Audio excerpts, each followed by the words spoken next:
3, 2, 1. Hi, everybody. Thanks for joining us on Autoline After Hours. Guess what we're going to be talking about today? Tariffs. But we're going to get into the news of the week as well in the second half of the show. But we've got Edgar Faler, economist with the Center for Automotive Research in Ann Arbor, joining us. Paul Eisenstein from Headlight.news. And of course, Paul needs no introduction. Come on.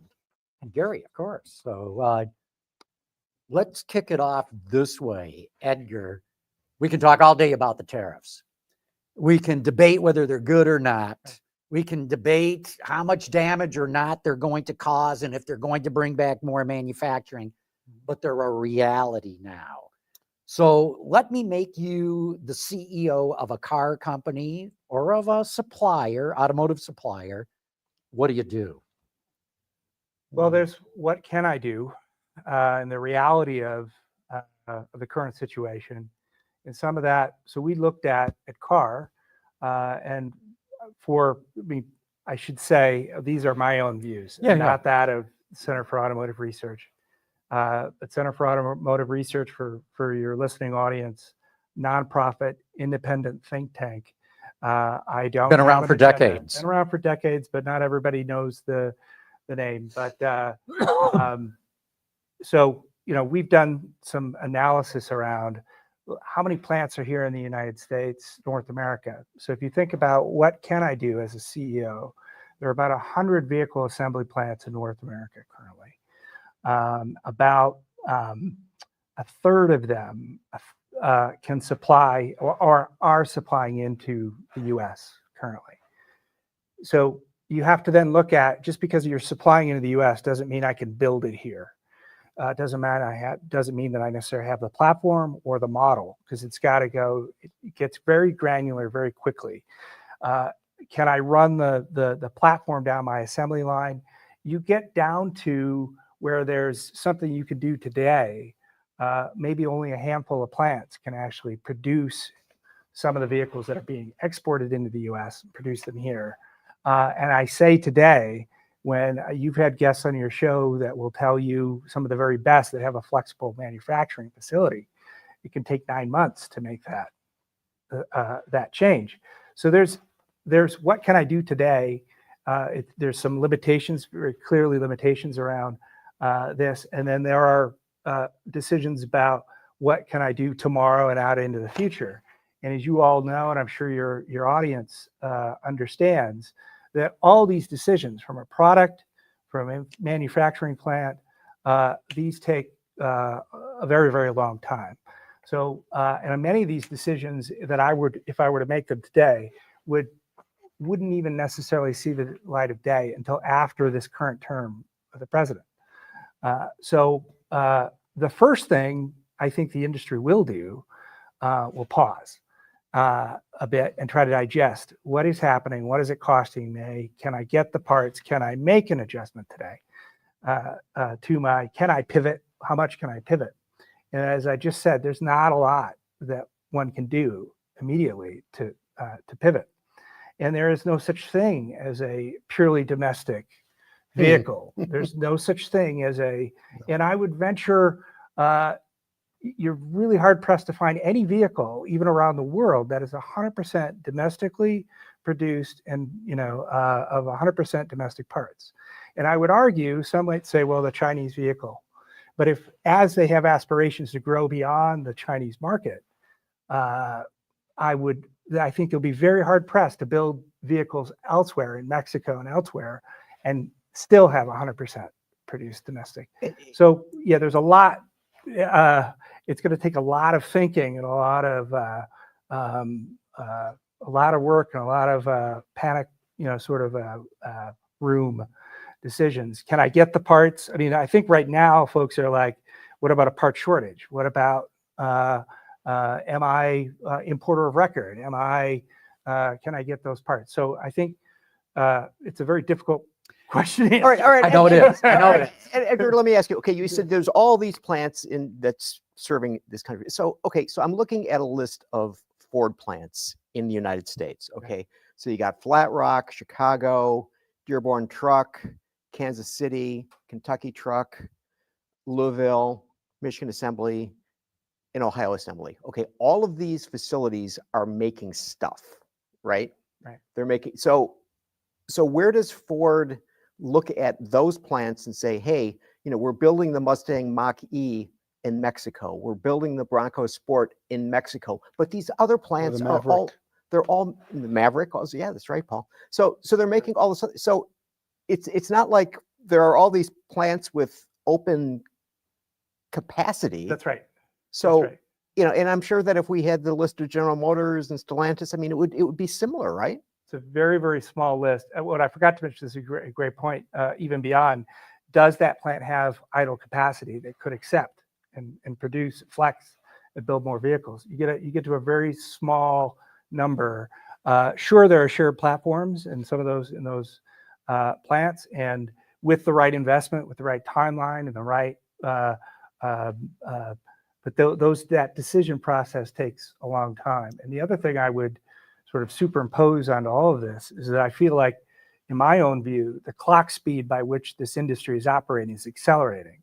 It's driven by a lot of the activity we see in China, and about they can throw a lot of engineers at more in some cases than some of the domestic counterparts here in the U.S. and design faster. So if you pause, it's valuable time, because it could take a long time. To your question, Gary, about at Flat Rock building the Mach-E is a decision that to run its full course could take 4 years or whatever. The automakers give you a much better answer to that than I can, but it's a very long time, and it's not something that in the approval process and all those things you go through and do that won't happen anytime. There's an old phrase, no man is an island. And you could say the same thing about no car company is an island. Right. We have seen in the 40 odd years that I've been covering them, we're all roughly in the same frame of historical reference. We've seen an explosion, not just of brands and competition, but of products for individual brands. I mean, you go back to the 50s, how few vehicles did a giant like Chevy offer. Now the list is like that. And one of the reasons, and I'd like to get your perspective on this, but one of the reasons I see is because we do have globalization. There was a time when you had to build 1 million cars, you had to build 1 million copies of a car to justify it economically.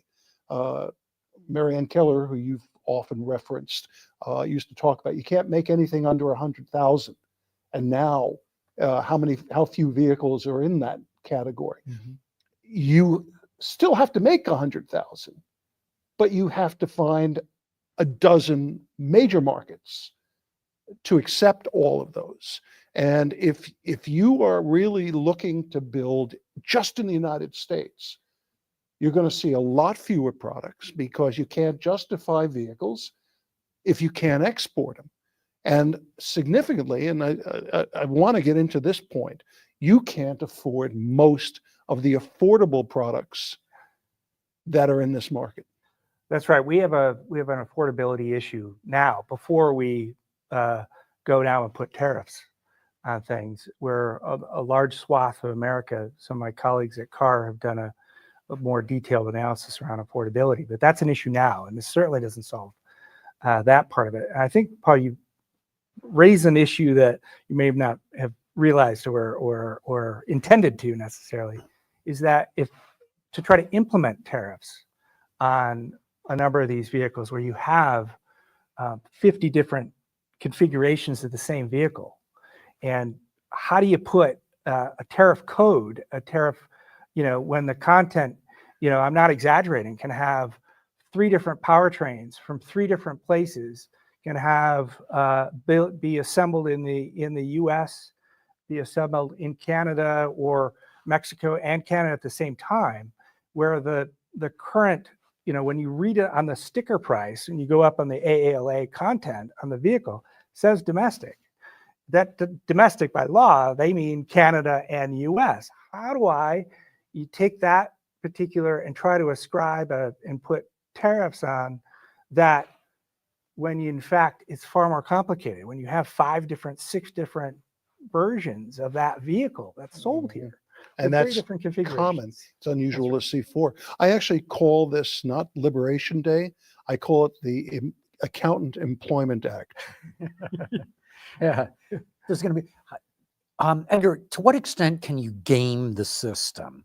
And what I'm getting at is my understanding of it is the tariffs will be put on the non-U.S. content. I'm talking about Canada and Mexico right now, because Right. I think that's where, the Detroit Three especially are going to be focusing, and others too, Toyota, Honda, and whatnot, who have got plants in both countries. Because if your U.S. content is higher, the impact of the tariff is going to be less. Right. And I think transfer pricing is an area of opportunity to start gaming the system. So for example, if you make in the United States a 4-cylinder engine that you ship to Mexico, and let's say for argument's sake, that engine is, the transfer price is $1,200. Want to make it $1,500. And and the transmission that was a $600 transfer price, let's make it $800. So you increase the dollar value of the American content to mitigate, to some extent, the impact of the tariffs. I mean, if I were a CEO, I'd be trying to figure out, how do I game the system here? Well, we as independent researchers are trying to answer the question about what's the tariffable value on these vehicles, just as a customs agent will be doing that as well. So what we heard yesterday is a framework. It's not, they are allowing, the Secretary of Commerce needs 9 months to be able to answer that question about what is reasonable U.S. content. It's a very, very complicated question, much more than I think. In fact, I'll interject right now. Yeah. As of right now, there are no tariffs on USMCA parts coming in from Canada or Mexico, because they haven't figured out how to apply the tariff yet. Yeah. That's right. That's exactly right. Will they, And by the way, to interrupt you 1 second, will there be retroactive? there can be two. So they've now we're all reading this real time and learning Yeah. about this real time. I mean, the ink is still, it's still wet as to yesterday. They can, so they've given they're giving the agents enforcing the tariffs. They are giving them some. They're allowing them to determine and for themselves, is someone gaming that system? And they have the ability to levy in this. The penalty is the full 25%. Correct. They say if you overstate the value, That's right.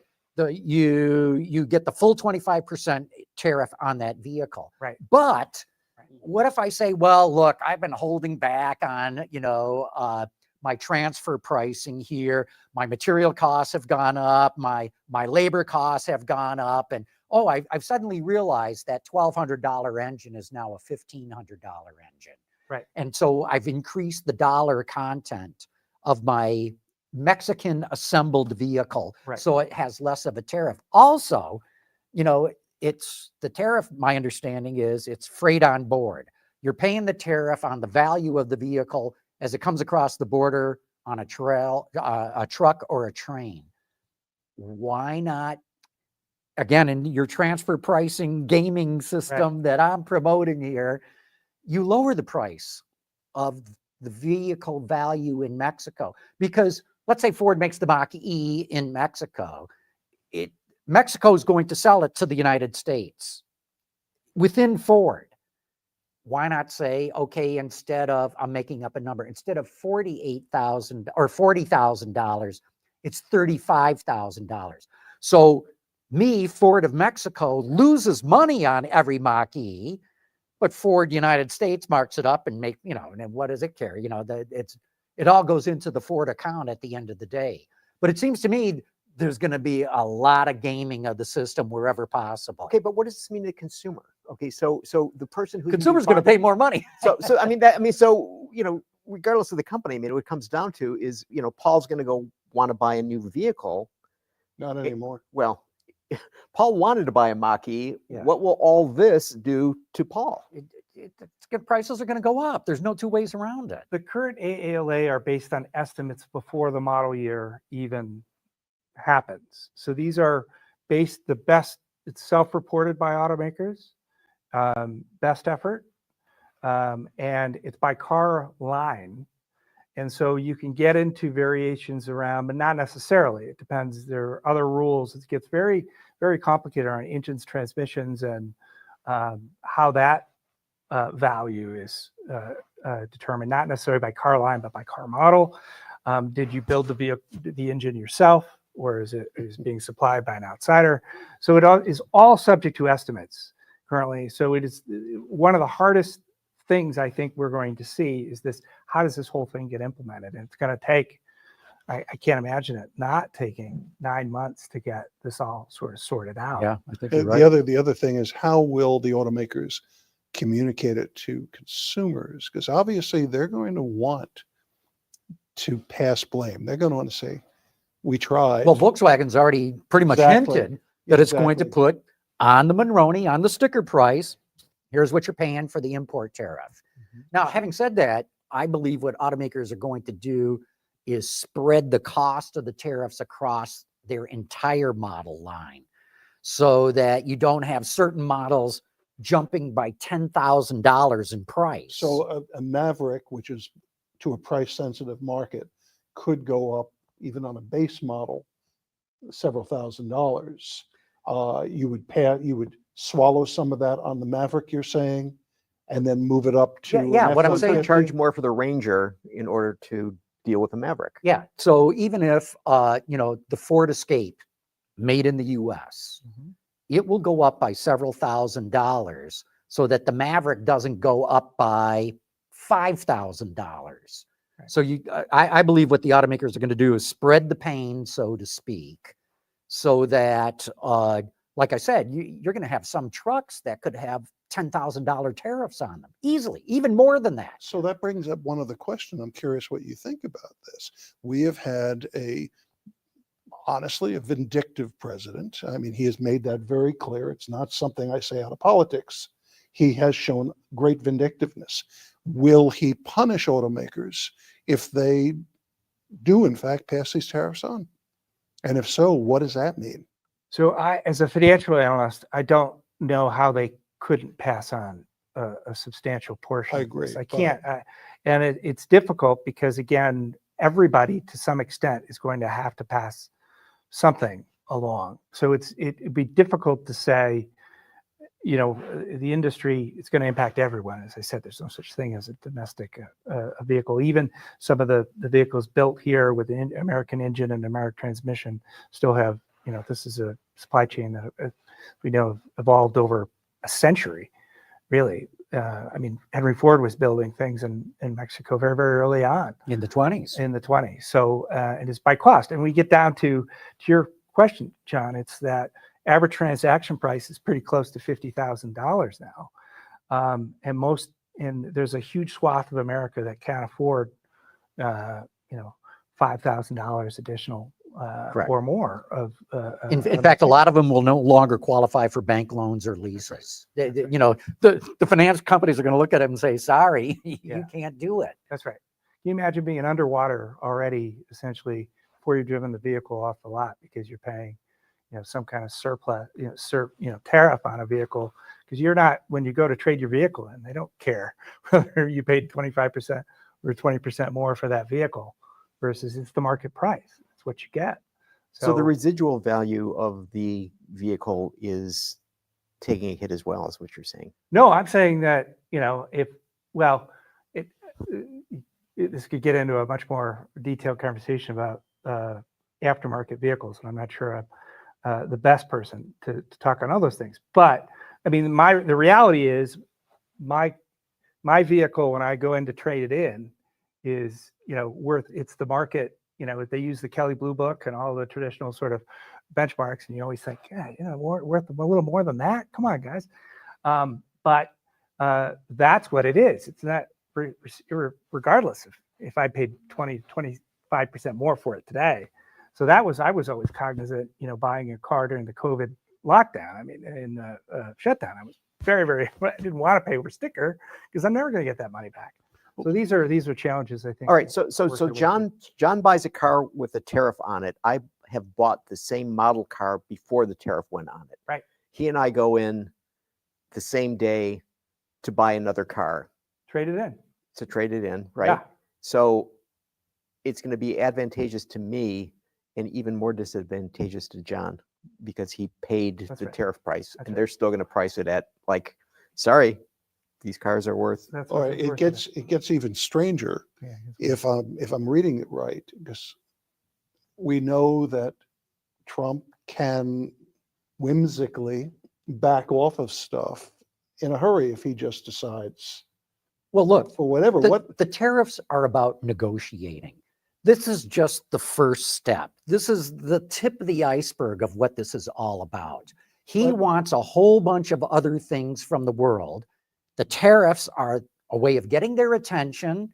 Give it a little bit of time. It's going to inflict pain. This is his whole, modus operandi in negotiating. And then towards the end of this year, he's going to say, why don't we talk about this? And maybe we can give you some relief with the tariffs. Problem is, you get people there'll be millions of people that have bought vehicles, to your point, that have been tariffed. And all of a sudden, they're going back to the market and they're going to be underwater. You're going to have a real bad situation. Well, it already happened with, like Edgar's saying, in COVID. That's right. Prices went up 30%. Right. And I mean, they went up across the board, everything. Right. Dealers were charging thousands of dollars over MSRP. And anybody who bought in that time got kicked in the rear when it came to residuals. That's right. But I do agree with John. This is bigger than the automotive This is just the beginning. industry. This is We- just the beginning. Yeah. This is a restructuring of the global trading system. That's what Trump is after. That's right. Okay, so Edgar, here's an economic question that you may or may not have an answer to. Trump has said that he expects the auto tariffs to raise between 600 billion and 1 trillion in revenue in the next 2 years. Is that conceivable? It's very difficult from our analysis to come anywhere near that. And I do have to be careful. Our economist, I'm a financial analyst. And my economist gets after me for playing economist every day. You're But playing one I'm on, a you're playing one on financial TV. Wait a minute, I know, I introduced you as an economist. It's okay. I was like, I do play economist. But, well, they get into other things about what about the impact on demand of the vehicles? Like you raise prices by 20%. There's traditional economic models that are going to get tested here. Bank of America says it's going to shave 20% off sales. That's huge. one-time, yeah. That's the old, the economic sort of the elasticity, some of the calculations in the models that people have run. That relationship has been thought to hold for a long time. Yeah, so that's a whole nother, that's the economic side of it. But to your question, Gary, from a financial standpoint, it's very difficult for us to see how this, it has to be in concert with everything else and all this other retaliatory talk and other tariffs. You won't get there, on the backs of the automotive industry. Yeah. So, Trump mixes numbers and stuff Yeah. up all the Well, I found time. it was interesting. There's just like a 50% delta between those two Correct, numbers. correct, It's correct. just like, Right. But I think if you look at total US imports, not just automotive, which I think is 3 trillion plus, and you apply the tariff to that, you could probably get to that number if everything went hunky dory and it worked, which is but not he used the going word to. auto, so Yeah, I know he Yeah, used yeah, the word he auto, does. but he Well, mixes he stuff up also all was the time. surprised by the word grocery, which he found very attractive word. I have a problem with this in that if you listen to what Trump said yesterday, there were so many errors, there were so many misassumptions. He got it totally upside down about the cause of the Great Depression, which is a direct result of Smoot-Hawley, a radical tariff strategy identical to what we had now. And if you look at history, we've never seen tariffs work on a large scale. We see individual ones work often when you have I don't know. I'd point to the chicken tax. It's Dust worked. off your economics textbooks. I mean, this is the time, to your point. Yeah, Paul, yeah. that they, You didn't let me finish. yeah. But for a handful of very narrow trade battles, and usually you just wind up working. There's one thing, shrimp or trucks or what have you. that get affected, but by and large, it doesn't affect the broader picture. My concern is that I don't know if Trump or his people have enough full understanding of the historical nature of tariffs, and that they are. Oh, I going to think be- they do. I I'm think not. they I'm not seeing. that. So, Edgar, have you run into this guy, Stephen Miran, I don't- M-I-R-A-N? heard the name. So anyway, I highly recommend everybody look up this guy, Stephen Hmm. Miran, and his paper that he published last November, which is a user's guide to restructuring the global trading system. It is absolutely the blueprint that Trump is following. If you want to know where he's going to take this, read it. It's your roadmap. It'll tell you exactly where he's going on. Except there's one problem with his argument, which I don't think any administration would want, is that Mirren argues that you don't have the reserve currency. So the United States, he's saying that the reason that we have such trade deficits with other countries is because we're the reserve currency, right? I.e., the world uses the dollar. Right. So we're the standard of the world, right? Right. So he's saying you got to give that up. No, he's not saying that. Yes, he is. No. In fact, his paper says we don't want to give that up because it gives the U.S. enormous economic power Except And stability. people are and stability. People are increasingly talking about going away from that, and this could kick it off. They could. It's probably not going to happen. But I would read his paper. No, but what he's saying is, look, the U.S. is the currency reserve, or the reserve currency of the world. All oil is conducted in dollars. There is actually more demand for dollars outside of the U.S. than inside of the U.S. And that's propped the dollar up artificially high. And that's what's gutted our manufacturing base. We can't sell stuff overseas because our dollar's too strong. So that's what this is all precipitated about. And this is part of the, it's what he's done, what Trump has done with a single, Stroke of the stroke pen. of the pen is set in motion a number of these, like ripple waves, both that impact all of us in every ways. From, if there's the currency, a lot of these things are very indeterminate. And you can see Wall Street now trying to reprice risk, saying, what does this mean for who's the winners, the losers? What does it mean for the dollar? What does it mean for our foreign, our debt? And these are these are big questions. Right. And what Mirren argues is you don't come and drop all these tariffs down in one big bang. You talk all about what you're going to do for a long time. You didn't read that part, huh? You phase it in over time, and it only works if other countries devalue their currency. Because then even if we slap the tariff on something, if their currency goes down in dollar terms, it doesn't cost us much anymore, much more. And the other thing is, if other countries retaliate with their own tariffs, then this doesn't work. And yeah, I think Trump has played his hand badly when it comes to that part of the theory. I think overall it's a badly played hand. And we saw that when he talked about Ukraine, he didn't play a good negotiating hand. He has this great reputation as a negotiator.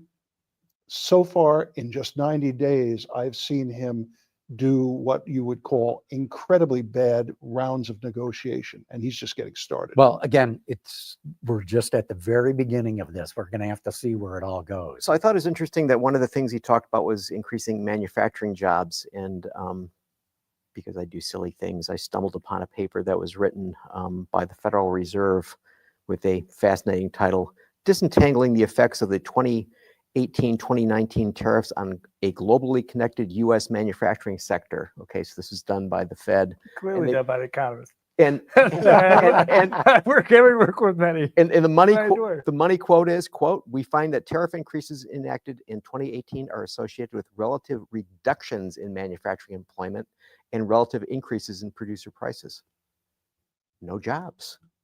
Look what's happening already. Now, true, Doge played a role, but we had the third highest unemployment numbers just come out that we've had, period. And we're seeing first signs that going into the second quarter, it won't just be cuts in the federal system Whirlpool just cut, 651 jobs at the Namana plant, and others are signaling they're going to do that. I think, you may say, well, this has to take time to get hold and move stuff back. And obviously you talked about timing, but the reality is it's going to be a while at the very least where we're just going to take one job cut after another in absolutely every sector. And at what point do people, including those who are the strongest in the MAGA community, start to say, wait a second, I'm getting hurt. I thought it was going to be him who's getting hurt. And it's funny you mentioned Whirlpool, because in 2018, Whirlpool lobbied the Trump administration to put tariffs on washing machines. And they put on tariffs ranging from 20% to 50%. And lo and behold, and this sort of gets to your point, John, that between February 2018 and 2023, and 2023 is when the tariff ended, the cost of laundry equipment rose by 34%. Of course, that's what's going to happen. Everybody's going to raise their prices. And so even in cases where the laundry equipment was being made here already, right? Yeah, those prices went up. Absolutely. I mean, it's like during the chip shortage, the prices of every vehicle went up, even the ones that were not affected by the chip shortage. All right, so we had an election that some would say was influenced by the price of eggs. Now what? Well, now let's get off the whole tariff and political thing and get into the news of the week, because we've devoted the first half of the show to that. And Gary, I know you've got a list of things, but I think one thing we got to talk about is Q1 car sales. So it doesn't it almost seem as though Q1 car sales, especially as we got into March, February, that it became fictional. Well, it was real, but I mean, it was just like people pulled ahead. People were worried about getting hit by tariffs and ran out to buy a new car before the prices went up. So I know several. So how does, so is it reflective of the real market, or is this going to be a case of the first quarter will be the outlier because the subsequent quarters will be so affected by the topic we don't want to talk about anymore?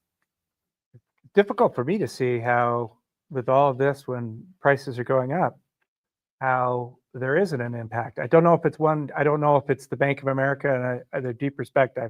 John Murphy. John right. Murphy does a tremendous Yeah. amount of work, rely a lot of in his, that 20% haircut as far as the risk to auto sales for the industry. You'll hear that from others as well.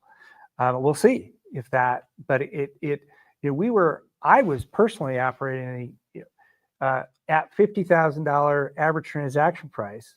Things are had been kind of plateauing, and there's some talk of concern of peak auto, because if I'm a publicly traded company and I still have to generate positive shareholder returns, and my top line is significantly capped, and I thought that's where we were heading, was kind of a We're there. I would argue we've been there. We've been there. That's right.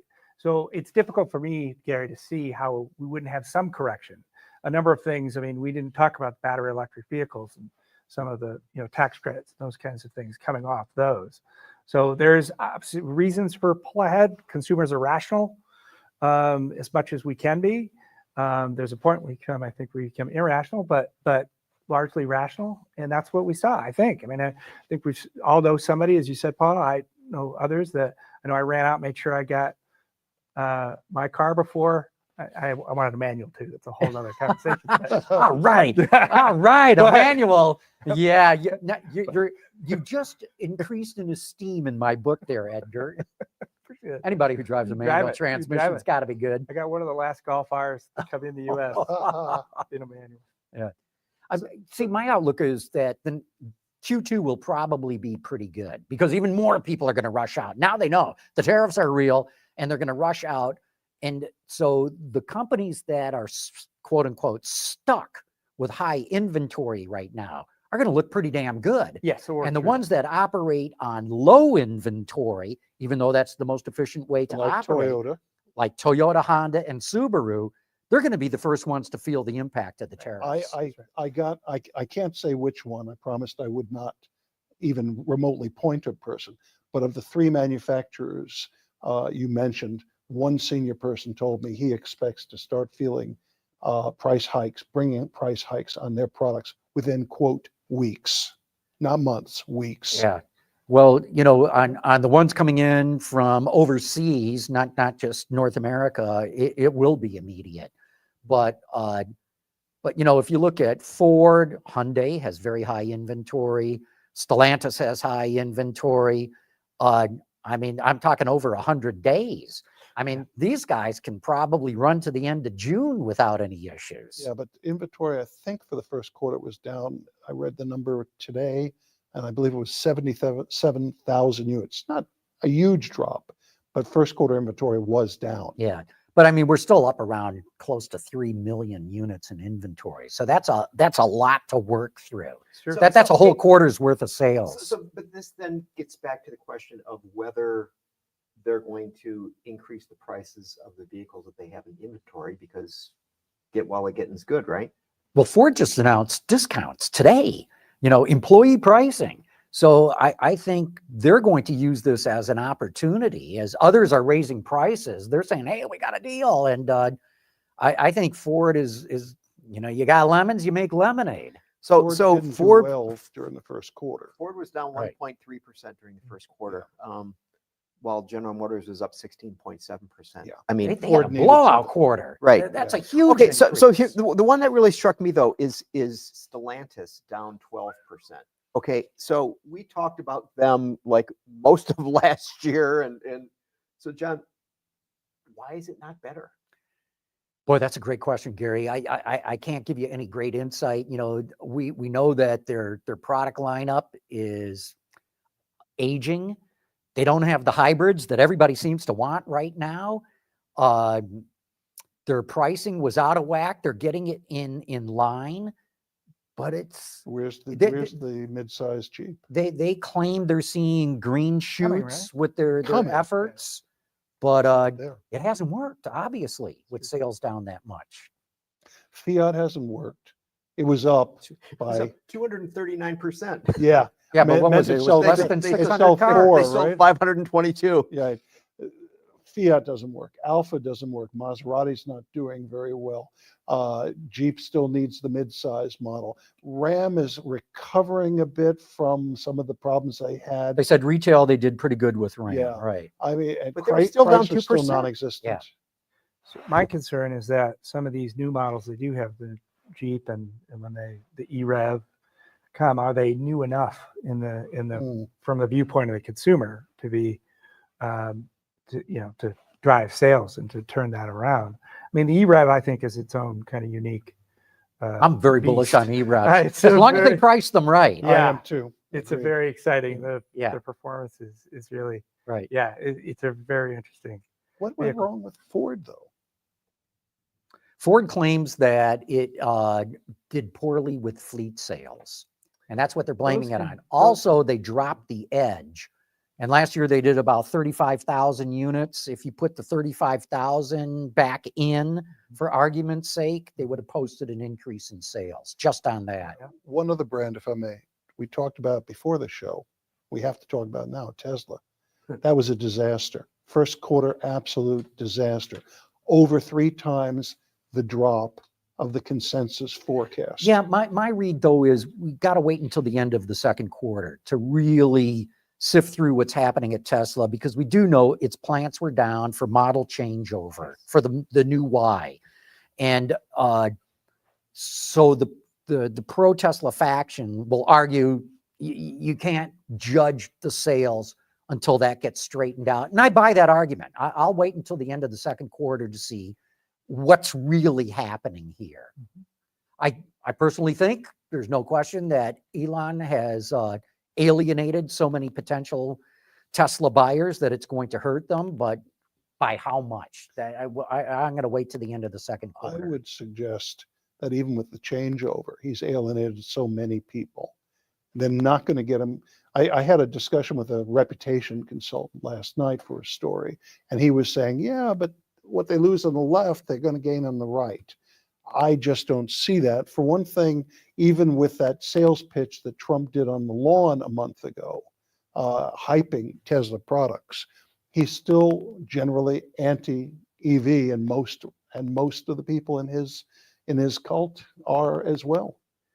I would, John, I'd give another quarter to see with some of the changeovers, some of the noise, sort itself out. But that's another quarter of him being the way he is, and very out front, and driving hard with all the Doge work that he's in disruption and everything happening there. So I'll give him one more quarter just for the benefit of some of this noise around a launch. But there are weakness around the world. And there's another thing to take into account too. So much of the stock price is based on the robotaxi business that could be potentially very, very valuable. But if people don't want to buy Teslas because they don't like Elon's politics, the hell if they're going to get into one of his robotaxis. And to launch this business in Austin, Texas, which is a liberal bastion in Texas, I think has got disaster all over it, even if these things work brilliantly well from a technical standpoint. There's a number of hurdles. He will, as he does, test some of the economic models around, if in fact he can roll this out. There's a regulatory challenges around. I mean, it still would start, as best as I can tell, regionally in places like Austin, et cetera. But there's so many things that have to be sorted out.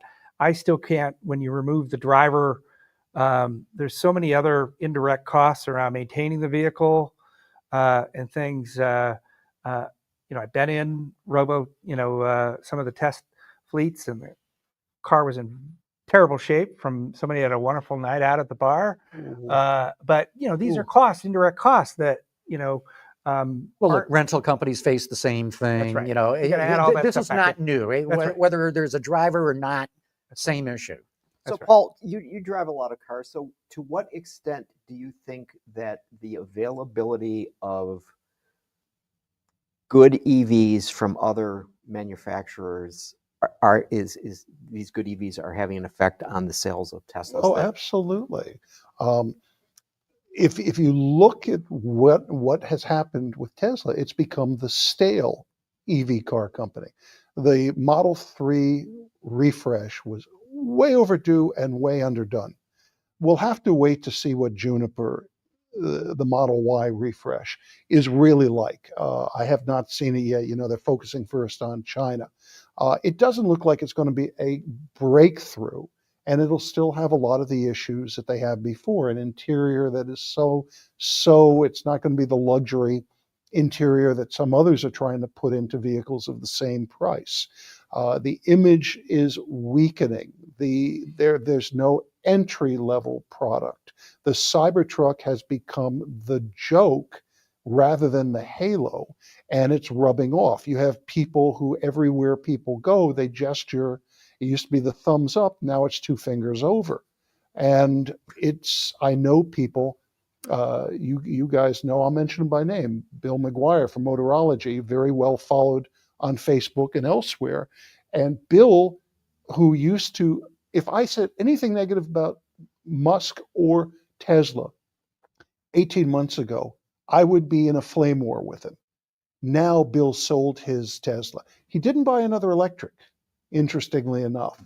But I know too many people who are getting out of them or saying I'm going elsewhere, and they have so many options. That's right. Hyundai, GM's numbers are looking very good. Cadillac, more coming from Yeah, Motors. more coming. Cadillac I finished. just drove 2 of them, the Optic and Escalade IQ. So Cadillac finished Q1 with 19% of its sales as electrics, and that's before the Optic or the Escalade IQ. They actually had sales, but they haven't wrapped up yet. I'm very bullish on the Optic. I think it's going to sell well. I think so. For the price, it's a hell of a package. I think it's the first modern Cadillac like I can remember. I mean, I think it's astonishing. I think people are going to look at that over the Lyriq, even if they could afford both. Interestingly, Optic comes only in all-wheel drive, where Lyric started as rear and then added it. I think Optic is going to be a real success story if they don't have more quality problems. Yeah. Well, But you were mentioning so I'm one of the judges for the awards, interior UX awards, and Mhm. so I've been driving like 30 some cars and the interior of the Optic is just like, it's amazing. Compare It's that just, to a Tesla. It's I- just amazing. I think Tesla has a lot of basic product problems. And I think that Musk really got distracted, not just by being with Trump. He was bored. He bought himself a social media giant, which suggested that he wasn't really paying attention. And he's a micromanager. That's a problem. I hear a lot of decisions just got delayed. A lot of changes got delayed. Where is the entry level model? You're going to have VW, you're going to have Hyundai, you're going to have Kia, you're going to have Ford in short order. And at what point their market share is already down below 40%. So Edgar, you mentioned in passing earlier the notion of the incentives on EVs that exist perhaps going away. I mean, because Right. it takes an act of Congress for that to happen. That's right. it hasn't happened. That's right. That's right. The infrastructure build out of the charging stations that has been put on hold though. That's been put on hold, but remember, I don't know how many billions have already been allocated to the states. It's now in the states, Right. lap. That'd be fun. Build the damn things. Mhm. It's been years. We've had so few installed. And, one of the biggest problems is getting permits. The time to get a permit. It takes so damn long to do anything in this country. It's ridiculous. So Edgar, what impact do you think that would have on sales of EVs going forward, especially as we're looking at the situation where the Biden regulations or mandates or whatever we want, go away in terms of emissions, and you can start building Hemis again and smiling? Well, there's a lot to the charger. I was involved with a charging startup company. I left car for a short time and came back. And we were doing, at the time, a good friend of mine, he's brilliant, Tom Waters, was using anonymized cell phone data to study charging behavior. Like you could geofence two of the same chargers, and you could go to look at a market like Santa Clara in California has much higher, density, much further along the curve, the adoption curve, and look at, where they come from, how much they make, how long they stay there, and you can see problems with. I appreciate the charging is one of the biggest hurdles. I mean, I think we all talk to consumers about it's the range anxiety and where do I charge this thing, and the charging experience is very poor. But you can see very clear trends. And it should be no surprise, but a lot of the funding that the states are getting, there was a rush to get them out. And we could talk about this for an hour, but a lot of them are put using using traffic modeling from in many states. I'm not calling out anyone, but from 2019 and before, this is internal combustion vehicles that are where do we stop to fill up gas when we need it to go up to northern, Michigan? But if you actually look at the charging behavior using cell phone data and where are people charging outside of their home or apartments, et cetera, you see a very different pattern than where these are being put as far as, and I'm not trying to criticize, the administration or anyone these are very important issues. One of my biggest pet peeves, and this might sound really funny about how the dollars are being rolled out. I think you should put a sign out that says, as we're driving along the freeway, EV chargers here or whatever. I've been arguing this for years. Yeah. Because, You don't know where they are unless you have the app, and it's not always accurate. and my thing is, so my friends would argue, push back, say, well, I have an app, I don't need that. Right. I'm like, It's this not is for everybody you. else. It's for the people who don't Everybody have else. an EV. That's exactly who say right. there's no place to charge, and if they start seeing that little icon Exactly of a plug that indicates Exactly. there's a charger at this exit, Yeah. they'll go, oh my God, there's chargers everywhere. And there are a lot more, as I found when I did drive up north. One of the dangers of following the patterns, trying to see where people are charging, is that it may reflect the limitations. Today, No question. I have an F-150 Lightning. Yep. There are places I don't necessarily drive. Of course, I have access to gas vehicles, so Yep. I can switch. But I don't go certain places with the Lightning because I know it's going to be more difficult to charge. Right. If I knew there were chargers in more places, my driving pattern with the F-150 Lightning would change. Oh yeah, and it will. And so you're exactly right, Paul. I don't. And someday, at some point, when we have enough of these vehicles, I mean, we don't want to compromise in our driving behavior. These are enablers, as we all know, to get from point A to point B. For some of us, you like to have a lot of fun driving from point A to point B, and that's as much fun as anything else. But so I spent a lot of time doing the research and with an iPad, sitting out in Novi behind at a Walmart at the charging station, I'm sure. And I've seen fights. I've seen for queuing. So you can observe that the model is not working. You can observe. So if I'm Walmart, I expect I'm going to capture some of those EV owners that charge. We measure is about 7% of people actually went into that Walmart. That's all. That's all. So the model isn't working for a retailer. I never saw anyone getting anywhere close to the advertised charging, speed, power, right? Never. It's throttled back. I've talking to, someone with a Porsche Taycan, and there were a couple of them parked there. None of them went into Walmart. None of them, never got anywhere close to it.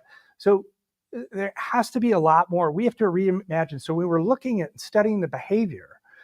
People choose like a better retail experience. It's not necessarily, I'm not trying to be glib and be, but the way it's being rolled out in the back of a parking lot or in the back of a gas station, the retail model hasn't emerged yet that recognizes it's 20 to 30 minutes and falling at some point. We did a lot of modeling in advance, kind of looking at how many populations would support. We were looking at trying to establish a new retail concept. And there are a couple things like Rove out in around LA that are doing some interesting things, saying, look, recognizing I have to sit here for 20 to 30 minutes at best, maybe, or if maybe topping it off and going out. But anyway, a lot of these things aren't contemplated and quite studied. They've looked at, we got money to spend, let's spend as fast as we can. And when you do that, you get what you get. Yeah. And that is part of it's both the challenge because we have to change that.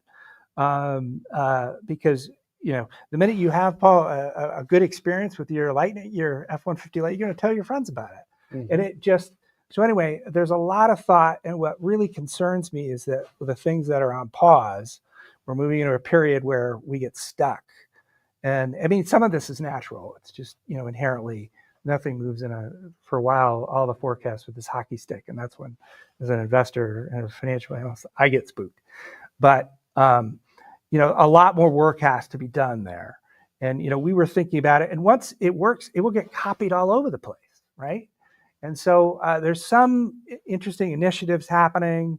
But you brought up a great point, John, in that even at the utility are not set up to respond to a request. I'm a business owner. I want to put an EV charger. I think it might be good for my customers. I'm not calling out utilities either, but if you look at some of the data that's online, you can see overlapping grids of what power is actually available at a location. I did this for a business out in Ann Arbor, and so number one, you can't tell. It's the data's poor. Secondly, you go to the utility, and any respective utility, I don't call anyone out, and say, well, what does it cost me? And they go, well, what do you want? You're like, well, I don't know what I want. I want a level 2, a level 3. I don't know. They're like, well, until you know with the power or whatever, they're set up to do the install, not to help you like be proactive and establish the business case and to do the things that are necessary to get this to really roll out and to really take. Because once it takes hold, I think, and becomes obvious, I don't know that it's, you look at who's getting the lion's share of the NEVI funds here in the state of Michigan. I mean, there are many gas stations or established I gas have one stations. around the corner from me now in Pleasant Ridge. Right. Oh, I don't know the mayor. He's a good friend of mine. Yeah. Brett's guy, a great guy. Yeah, so there's a number of things that have to, and I'm worried that we're getting bogged down. And Well, maybe Hey, hold on, because we're getting down to the end of the show. I want to get to at least 2 more topics here. Volvo dumped its CEO and brought Håkan Samuelsson is back. is back, and Great guy. Jim Rowan is Rowan out. is out. What do you think, Paul? It was interesting when Rowan came in because he wasn't an auto guy. If you No. remember, he came from Dyson, Right. which He's a technologist. he's a technologist. And of course, Dyson has tried to get into more technology and blew a couple $1 billion, if I recall, trying to get into automotive and then said, nah. So I don't know if they thought that Jim had enough experience from that, but he clearly lost confidence of the board. Right. Gary, how do you read it? I think that the momentum of Volvo isn't what there is an expectation it should be at this point in time for the products that they're rolling out. And I think that the board basically said, it wasn't so bad when Samuelsson was here before. We need a car guy. Let's I'm try to do that. I'm surprised Samuelsson came back in. I mean, he's 74, and he's from Sweden. When 74, you should be well into your wonderful. Yeah, but he probably loves Volvo. He devoted his whole career to Yeah. it. They went to him and said, we need you back, man. It's your duty. And he said, yeah, no. They backed up the Swedish version of the Brinks truck to his. Now, the interesting thing is he was a big believer, and I think he still will be a big believer in EVs. Mm-hmm. So if EVs are the problem that Volvo's having, I don't see him as the change agent. Well, look, maybe he's the guy that can sell them. But okay, enough of him. Last topic, which I think is a bombshell, actually. And we're probably going to have to do a whole nother show on this. But reports came out of China this week that the Chinese Communist government wants to restructure all the state-owned enterprises.